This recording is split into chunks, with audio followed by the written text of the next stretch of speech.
Alive and alert on the north side of the dirt. It is your man D Real coming at you with another Be Real with D Real, where edutainment is what I do.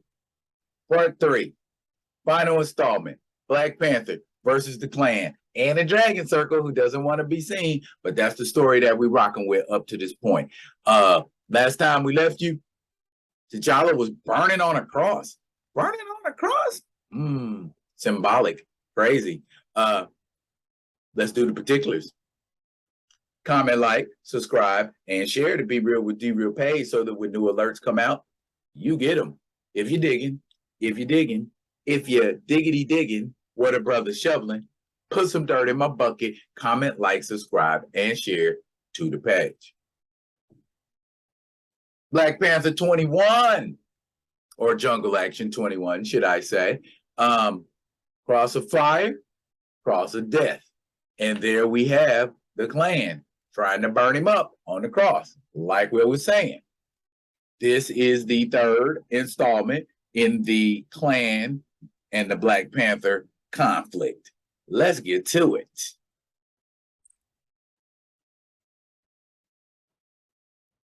There we go. Don still invited to the barbecue. McGregor and Billy Graham, not the evangelist, bring us the story of a cross burning darkly, blackening the night. Tom McGregor was kind of poetic, wasn't he? A cross burning darkly, blackening the night. And here we go. We watch in the background the Klansmen like ghosts in the smoldering smoke, and T'Challa literally on fire. Meanwhile, as T'Challa burns,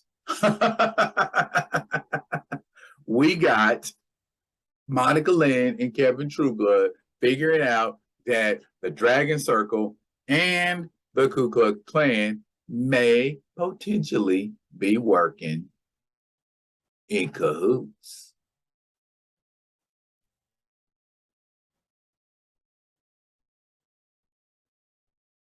But let's get to T'Challa burning up, or the lack of him burning up. I guess when you get a hot foot, it's time to do something. He's moving. He should be roasted by now, but he's moving.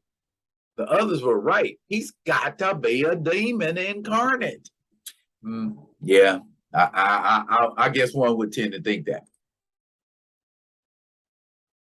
Down he comes with a burning cross on his back and runs through the Klansmen like he was Adrian Peterson or somebody, Derrick Henry, and if I even want to go further back, Christian Okoye. Nigerian Nightmare, anyone? And so he continues to run out into the woods until he finds a water source. Made it. Yay. T'Challa lives to fight another day. And what a coincidence. Kevin Trueblood with his with his vehicle's front windshield still busted out driving through the city. I'm surprised he didn't get a ticket for that. Of course he didn't get a ticket. He's a white-bodied person. And they almost run T'Challa over. Coinky dink? I think not.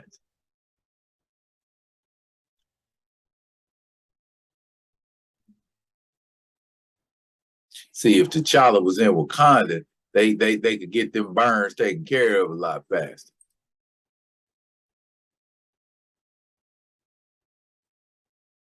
T'Challa laid up in the hospital. Look, T'Challa laid up in the hospital. Not dead, laid up in the hospital. See, T'Challa can convalesce from injuries thanks to the heart-shaped herb. He's probably going to be up and at it in a couple hours.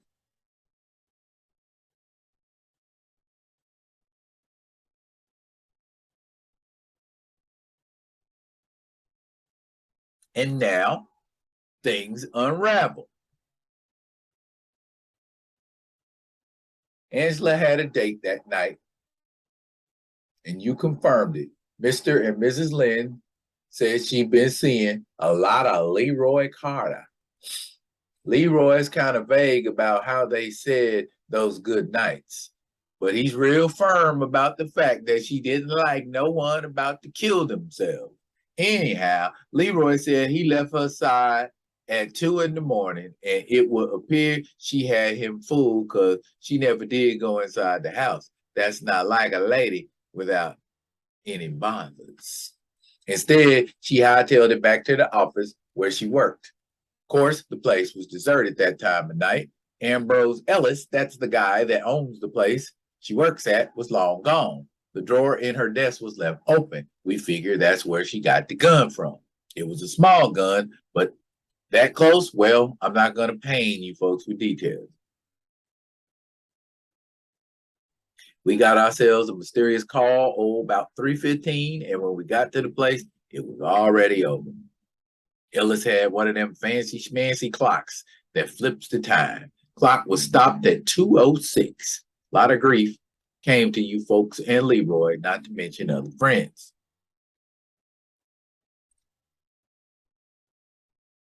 Meanwhile, we got the Klan having a rally.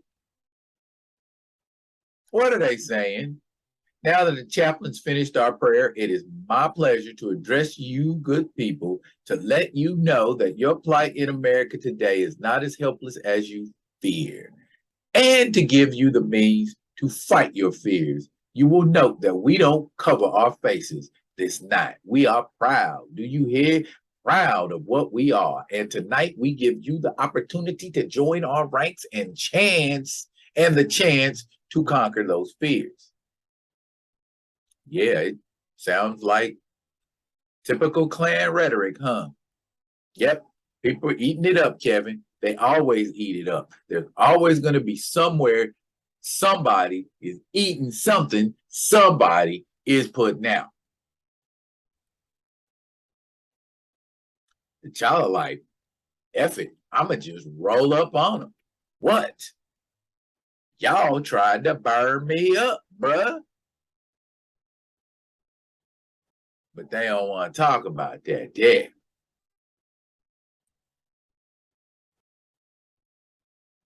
Charlie said enough talk. I'm about to beat y'all up.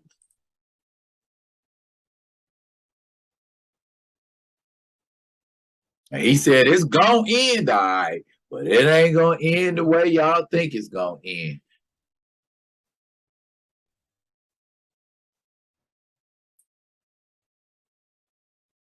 Those are really beautiful renderings of T'Challa. I like that. He looks super sleek, super cool. You know what I'm saying? 70s Black Panther is awesome sauce.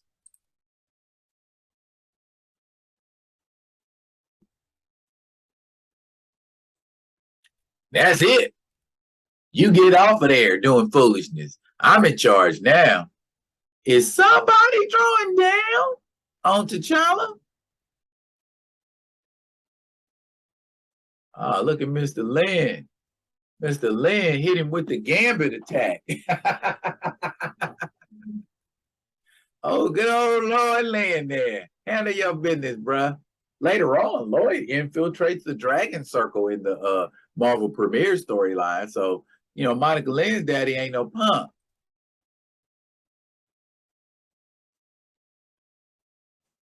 He was going to try to shoot Mr. Lin. Wow. Lucky T'Challa was there. Guess I ought to thank you, huh? You saved my carcass, that's for sure.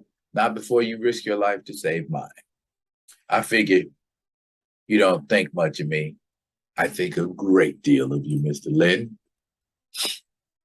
Do you now? Well, maybe I meant I sometimes don't think much of me, but that's no never mind, I guess. See, I got to thinking watching you and listening to this reporter fella all the time giving his sermons that maybe I should have fought more. And maybe there's something to win if you do. Leastways, don't seem like you'll lose yourself, Mr. Lin.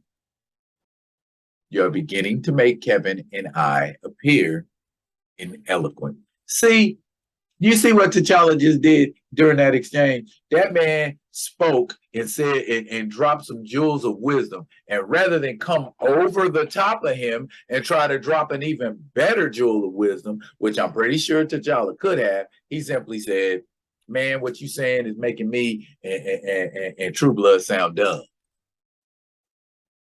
That is the mark of a true humble king. Now, what that's supposed to mean? It means we're glad you're with us, Mr. Lynn. And yep, next issue is the Soul Strangler. Now, if y'all been rocking with me, y'all know who the Soul Strangler is. Somebody who will fit perfectly into T'Challa's rogues gallery.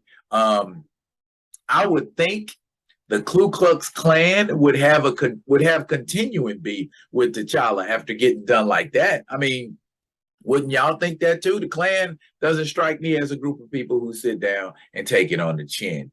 Again, the Ku Klux Klan could be a recurring enemy in the life of T'Challa. There are so many stories that can be told about T'Challa. His legacy does not have to end. I have no problem with his legacy continuing, but let's talk about T'Challa's legacy more. Let's talk about who T'Challa is, because let's be perfectly honest, were it not for T'Challa, you wouldn't have any of these other people. You wouldn't have a T'Chaka. You wouldn't have an Okoye. You wouldn't have a Shuri. You wouldn't have a Ramonda. You wouldn't have any of these people if T'Challa had not first paved the way. This story, only one of many. Come on now, y'all. Help me to help everybody else understand that T'Challa has a legacy himself. He has stories and adventures that have yet to be told. But if cinematically people get their way, those stories are never going to be told. So if by me bringing them here to y'all on my page assuages that or inspires you to fight more for that cause, Ashe. I will be coming at y'all with another one of them other ones. And until I do, y'all be good. Be good to each other.